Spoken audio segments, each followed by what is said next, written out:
Yes mga kalamay, adlaw ka natong tanan. Welcome din sa itong panaguban sa itong tulumanong tambayan sa Radyo Pilipinas. Kauban ninyo Armando Feniquito mga higala. Yes mga higala, kamusta mo diha no? Giulan na ba na inyong lugar dila karon no? Punta na muna sa maayong kahimtang karon no? Of course mga higala, nata diri karon no? Aron na isgutan og tambayan mga higala, mga isgutan sa itong palibot no? Anyways mga katambayan, kamusta naman tamo no? Yung tanon kay ko dili ko makalimot mga higala. Anyways mga higala dinita sa to ang hisgutanan no. Kunasa una na to mga higala no, ang update mga higala no kay last time isa naman lamig building sa Commission on Election Region 11 mga higala niabot na ang mga automated counting machines mga higala or kun ACM no. And this next week mga higala December naman gyud no. Atoan ang kanon mga higala, atoan ilahan ng sugdan no ang mga demonstration no alang sa ato ang mga automated counting machines no. Unahon nila mga higala ang kining media. Unahon nila ang media mga higala no para ipakita no kung unsaon pag-work mga higala sa mga bag-ong counting machines mga higala nga ginagamit sa itong election. So na kay VCM man to karon ACM ni no, maragika ni siya sa South Korea mga higala. Dito ni siya gibuhat. Anyways, atong kuno ni mga higala no kay well, kabalo ko. Na may mga duda, no? May mga duda pero nagpabilin lang gyapon ng duda, no? Masig na anay kwan, sa bana dira no. So dinhi makita nato no, makita nato mga higala kung paunsa no ni siya paunsa siya mag-work mga higala no sa adlaw nga ipahigayon ang maong demonstration no. So tuloy-tuloy na ni mga higala, sumala pa ni Attorney Gay Innombrables sa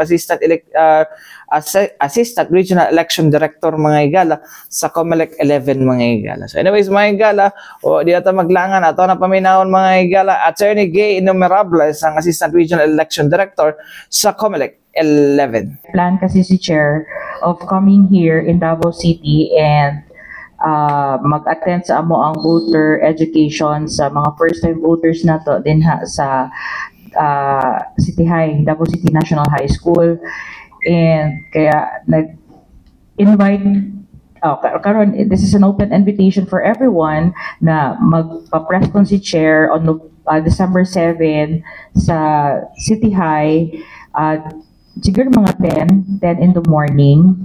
Oo. And also, this is also an open invitation for everyone, media friends nato, to attend our launching or kick-off sa ato ang kanang voting procedure sa ato ang new ACM machine. So automated counting machine nato. You will have a first-hand experience. Kamo gyud ang first nga makakita dere. Although this is a national activity, ang ato pong mga election officers, they will be having their ACM demonstration sa kick-off, sa launching, dito sa ilahang mga Monday convocation, sa ilahang mga flag ceremony activity, sa ilahang tagsa-tagsa ka mga munisipyo o mga syudad.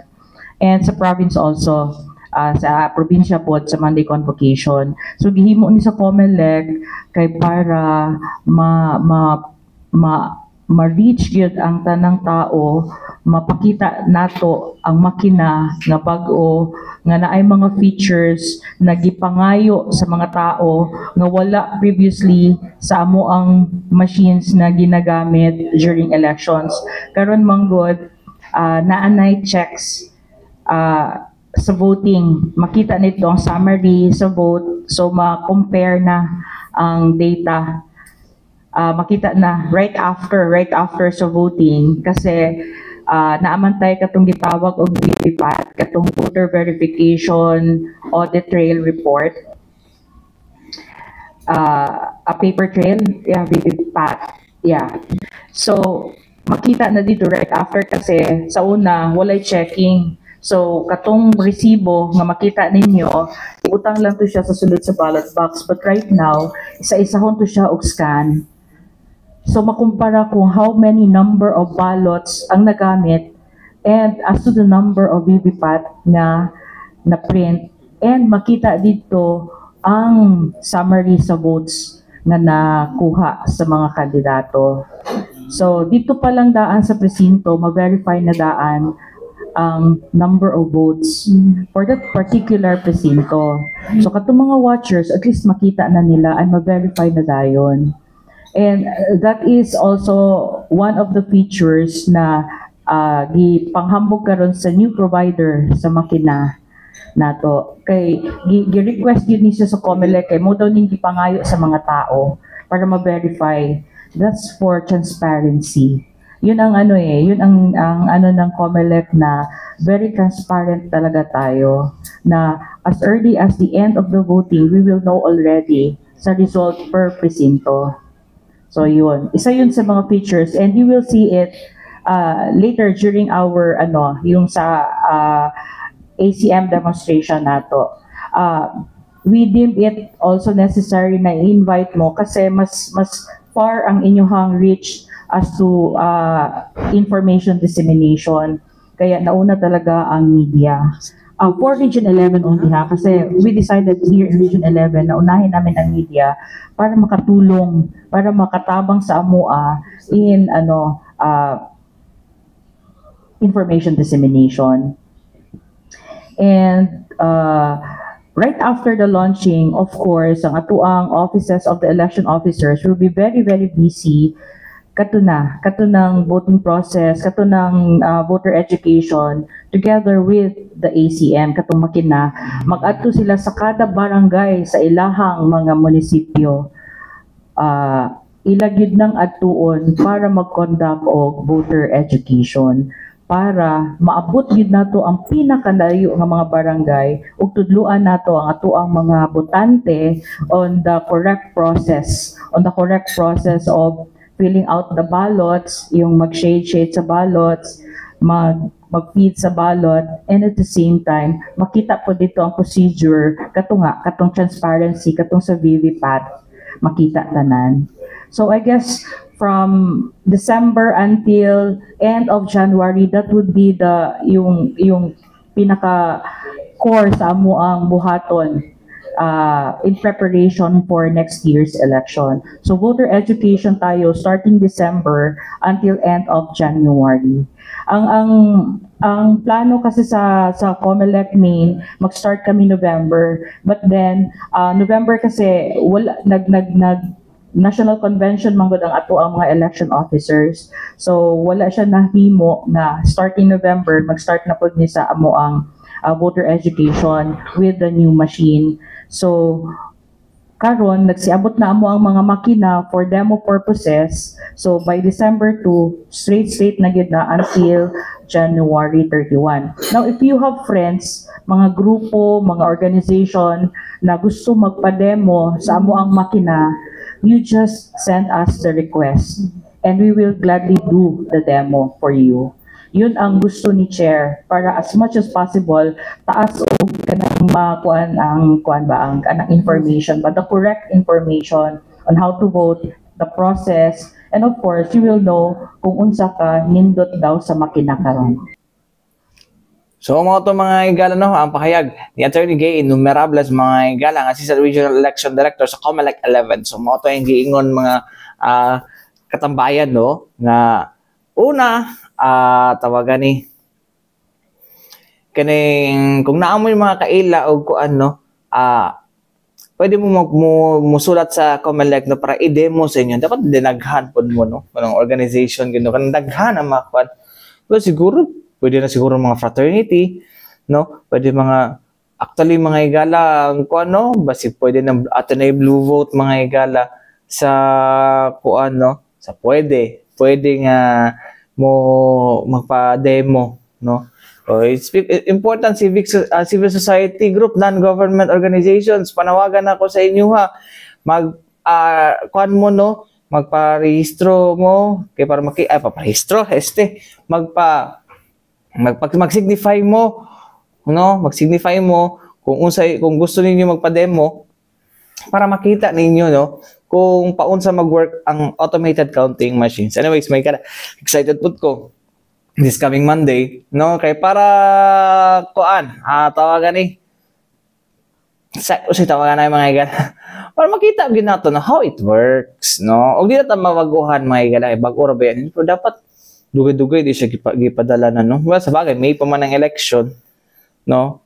May pang election mga igala. So, tabangan na lang po gid nato, no? Namo, no? Mga kauban sa media, mga igala, civic organizations, kanag taas og reach, taghan og followers, no? Ngay pakita how this new automated counting machines, mga igala, work during the election. Anyways, mga igala, balik kita sa itong pagbalik mga igala itong hisgutan, no? Ang kining ubang kwan sa Davao City Water District mga igala for how many years, no? Well, una dira ako nang gihisgutan mga igala, akong gusto gipangutana dito kay Ma'am kwan, no? Sige, pangalan nato ilahang bag-ong general manager karon mga igala nga si kwan Ma'am Mildred Aviles mga igala, CPA, no? Aron nga kaning una medyo gamay ng mga loko na ako nabantayan nga reklamo. Thank God na kunhuran ang reklamo, no? Sa problema sa tubig. O ang kaning ako ang best of friends, ako ang paborito nga BP Waterworks, no? Ni agi ba ni sila ang ilahang ilahang water system plan, no? Og kan ba ni sila ma-penalize? Ito na may bawaan mga igala. Sa ito pagbalik ko man lang sa may importante pinumdum ni nga ito si Bianan.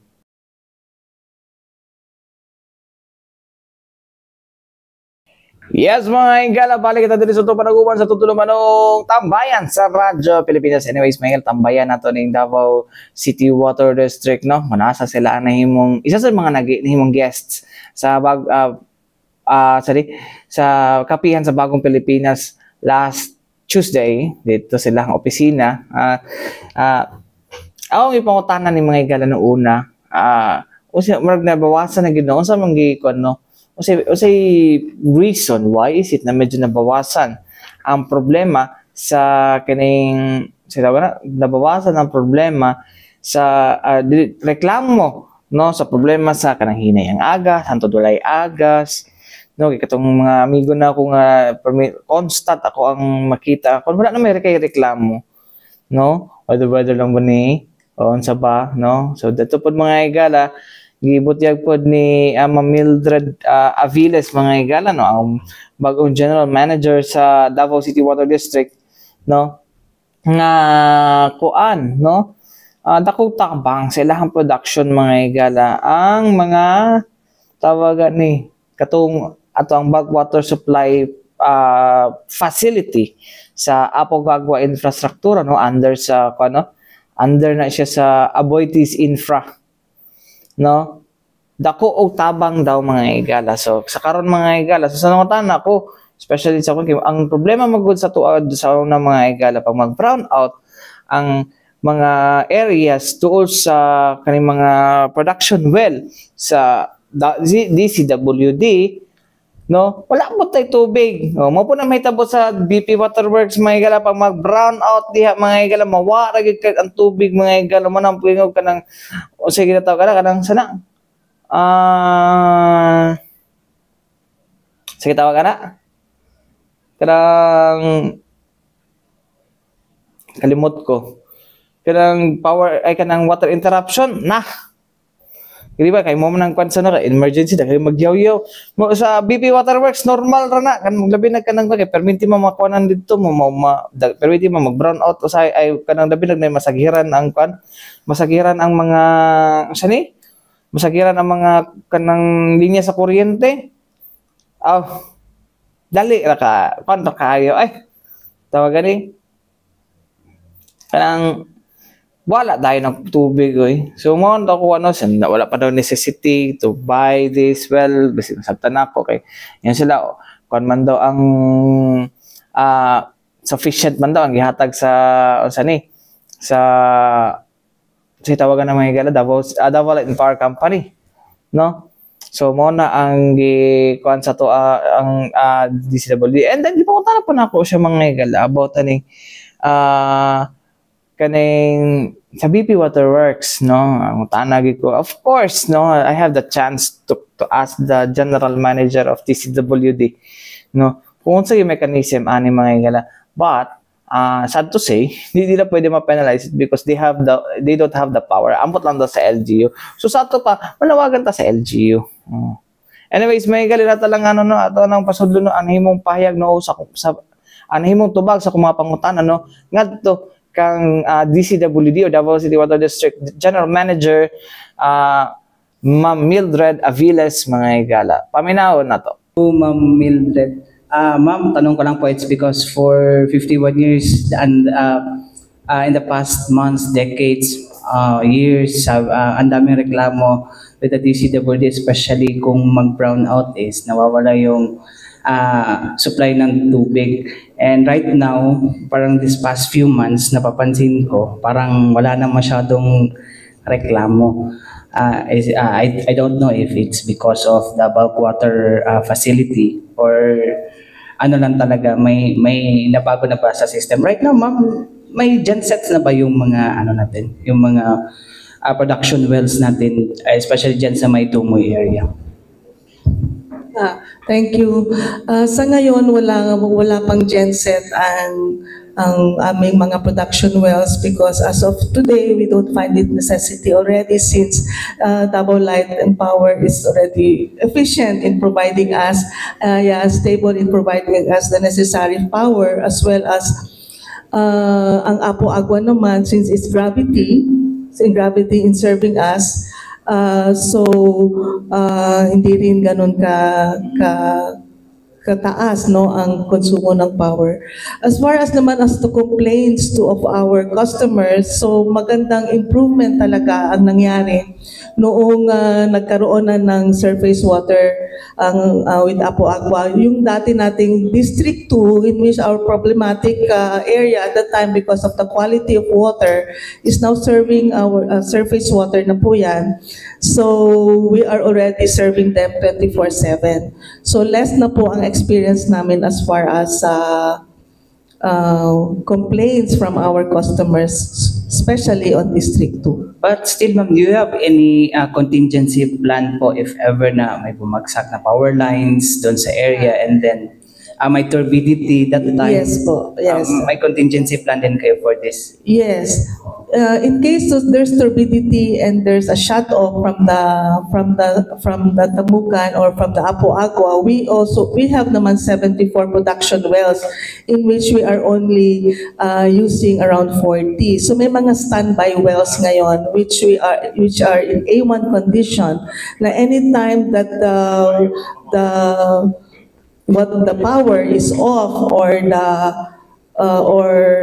the supply from the Apo Agua is shut off also, we have the production wells in standby. Okay. Last question na lang po, with regards po dito po sa mga private water concessionaire natin dito sa Davao City, do you have any control from them, ma'am? For them?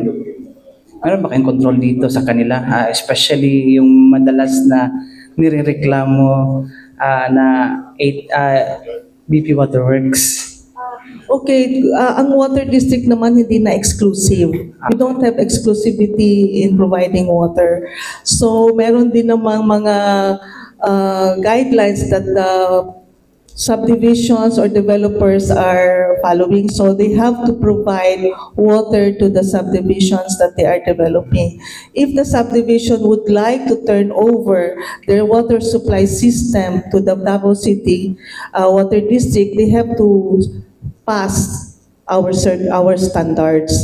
So kailangan yung mga developers ay makapasa, no? Yung kanilang water supply system must be within standards. So hindi pwede yung mga undersized na water na pipes ganon, so that ready po sila if they intend to turn over the supply, because some providers naman would like to operate on their own. Okay. Follow up na lang, ma'am, no? It's because curious ako dito. For example, may ano po ba, dumadaan din po ba sa inyo yung o yung pipe laying ng mga private concessionaires natin, no? It's because parang yung mga homeowners gusto nilang kumawala doon. It's because it's too expensive nga. Pero yun nga, hindi pasado sa standards nyo yung kanilang parang linya ng tubig. Yes, dumadaan po sa water district yung mga plano nila because that is the requirement of the local government. Pero before they can be approved of their development plan, we have to approve their water supply system. For example, ma'am, for BP Water Works, hindi nakapasa sa standards kaya hindi ma-turn over sa kanila. Why is this happening? Kung hindi po sila makapasa, because meron din naman po na hindi talaga dinadaan sa amin. Oh, yun. Meron din po ganon. So, risk na po nila yon. In case they would like to turn over and then we were not able to inspect their water supply system, it's their risk. So, they have to actually, we have to approve their water They supply have no system. liability for this. No. I think For how about us, none. For us, none. I don't know with the local government. For the water district, none. how about yung role ng siguro follow ko lang yung sa role ng mga homeowners association na would basically will homeowners association have a say also kung ano yung serbisyo na ibinibigay ng kanilang itong developers in terms of water system. Yes, of course, no, dahil sila yung consumer ng water So provider. they can basically na yun. demand if gusto nila na i-turn over na sa water. Yes, they can. Actually, marami ng ganon, maraming homeowners that would like to turn over to us. But our requirement is that the water supply should pass our standards. Because if we accept them, we are going to go inside already of the subdivision and then maintain already the piping and the system and the lines. So they have to pass the standards of the water district. Thank you. So, mga to mga higala, no? Ang tubag ni Ma'am Mildred Avilas, ang General Manager sa Davao City Water District, mga higala. So, panawagan na nako LGU, no? Butang ipog penalty pod, no? Nga, about kung na yung mga private concessionaire din, no? Na private concessionaire na nga, kung dili makapasa sa standard, no? Sa mga pipes o linya, water system, sa ato ang DCWD, no? I-penalize po na to, bantugra po di ay, no? Well, wala may amot lang, oh. I don't know kung wala may authority si DCWD or dili sa clause lang jurisdiction, no? Kikinahanglan naman si Ma'am Mildred, kailangan daw nila i-approve daw na. No? Pero sa kuha mga anyways, sa kay ambot lang kay election na pud ba yan, no? Pero hangyo ta, I think taong gyapon na si Sir Luijan Bungguyan siguro sunod tuig, no. Sir Luijan, kung ihatag gyapon sa imuha or whoever na mo mahimong konsehal nga may mahimong committee chair sa energy and utilities, no. Palihog ko, pasar mo kanang pagpasa mo ordinansa, no, nga i-penalize ng mga kupad kayo nga mga water concessionaire din sa tuas Davao City, no? Hindi sila mo action no? Hinay kayo mo action, no? Tapi mga trabahante nila mga arrogante pa kaayo. Di ba? Oh, wow, example na nandira, BP Water Works, no? Oh, lami alagi pa mga kapaniud to pa di hapon nagianin ko na lagi. Grabe ka kupad.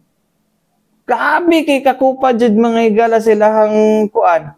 Silahang serbisyo. Oh. Niya ang mga tao frustrated kayo, masuryahan sila kun mga suko pero udi aksyonan. Diyos ko. Ay nako, dili adtuan sa balay. Ay nako. Digil mo, mingon dili na mo trabaho. Diyos ko, oy, nonsa naman mo. No, mo na hangyo lang iko sa sunod nga mahimong konsehal nga mahimong head sa energy and utilities mga higala. No, palihog lang. Pagpasa na mo kuan, ako aning kwan hundi ay istoryahon ako no kung kinsa nang himong unsa ni para hindi pa pamarisan nagsalig man na sila nga nagsaligin na sila mga higala, no? Di ba sila mamultahan, no? Nya karon mga higala atik-atik dayon nga kwad dili nila ikwad iagi sa water district ang plano pero kinahanglan aprobahan. Yon libog po gamay po. Kailangan dili ko kailangan nila i-approve. O tagag-approval. Medyo nalibog po ko atong but anyways, mo to ko ang ako ang gusto mahitabo gid mga higala. Personal na akong nga mahitabo, no, nga i-penalize sa mga bisan kinsang mga water concession o kanang kung dili makapasar, no, nga nagpalusot lang ambot nganong nakalusot. Diyos ko. Anyways, mga higala, mao ka na naglangkob sa to panaguban dinhi sa tutulumanong usapang agrikultura. Hantod sunod na usap mga higala sa ngalan sa Tibok Pwersa sa Diak sa Radyo Pilipinas Davao. Ako yung nakuban Armando Fenigito. Hantod sunod po na sa daghang salamat o mayong adlaw ang pita kanunay mga katambayan.